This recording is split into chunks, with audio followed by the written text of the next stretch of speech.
इस वीडियो का उद्देश्य किसी भी व्यक्ति, संप्रदाय, संगठन को हानि पहुंचाना नहीं है। ये सिर्फ एक अभियान है जो भारत का ज्ञान और विज्ञान पूरी दुनिया तक पहुंचाने का संकल्प रखता है। अगर आप भी इसमें हमारा साथ देना चाहते हैं तो पवित्र भारत चैनल को सब्सक्राइब करें। भारत के प्रसिद्ध ऋषियों की श्रृंखला में आज हम बात करने वाले हैं ऋषि वशिष्ठ जी की।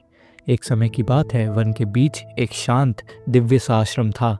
महर्षि वशिष्ठ का आश्रम, जहाँ प्रकृति के हर कोने में एक सुकून था, एक तपस्या का प्रकाश था। एक दिन अपनी प्रचंड सेना के साथ राजा विश्वामित्र वहां पहुंचे। वशिष्ठ ने उनका सत्कार किया और कहा, राजन, हमारे आश्रम में आपका स्वागत है, कृपया भोजन ग्रहण करें। विश्वामित्र हैरान थे।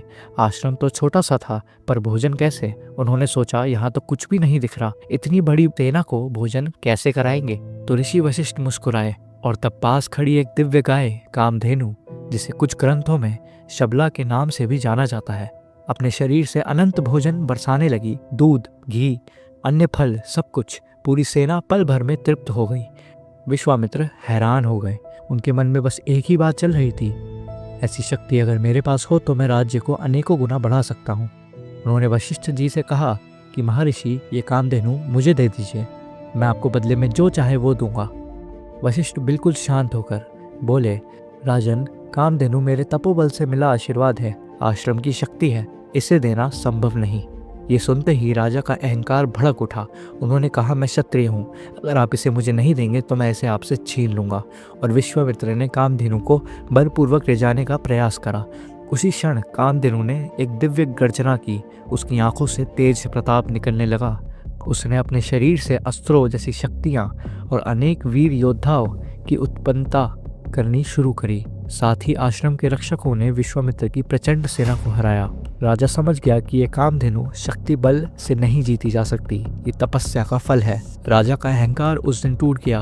उस अपमान से जलकर विश्वामित्र ने एक घोषणा करी, मैं भी वशिष्ठ जैसा ब्रह्म ऋषि बनूंगा, यहाँ तक कि उनसे बड़ा तपस्वी बन के दिखाऊंगा। और यहाँ से शुरू होती है उनकी दुर्लभ और दंडक तपस्या। वर्षाएं बीती, युग बदल गए। विश्वामित्र तपस्या और साधना में लीन हो गए। बहुत बार उनकी तपस्या क्रोध के कारण भंग हुई, परंतु हमेशा वो बस एक ही उपदेश देते, ब्रह्म ऋषि बनना है तो अहंकार से मुक्ति पानी होगी। आखिर अनंत तपस्या, अनंत संकल्प के बाद देवलोक में ध्वनि गूंज उठती है, राजा विश्वामित्र अब ब्रह्म ऋषि बन चुके हैं। वशिष्ठ स्वयं आकर उनका सत्कार करते हैं। विश्वामित्र के मन में विनम्रता भर जाती है, उनकी आंखों से आंसू बहते हैं और वो कहते हैं, महर्षि, आप ही मेरे सच्चा दर्पण थे। और वशिष्ठ कहकर मुस्कुराए, सत्य बल और तपस्या ही परम शक्ति है राजन। ये गाथा कहती है कि राज्य, शौर्य, धन, ये सब चंचल है, लेकिन ज्ञान, तपस्या और धैर्य ही वो शक्ति है जो एक मनुष्य को ऋषि और ऋषि को महर्षि बना सकती है। तो दोस्तों, कमेंट सेक्शन में हमें अवश्य बताएं कि आपको ऋषि वशिष्ठ और विश्वामित्र की गाथा कैसी लगी। और अगर आप किसी और अन्य ऋषियों के बारे में या उनकी कथाओं के बारे में सुनना चाहते हैं तो हमें कमेंट सेक्शन में लिखिए, ताकि हम उस पर एक वीडियो बना सकें और आप तक पहुंचा सकें।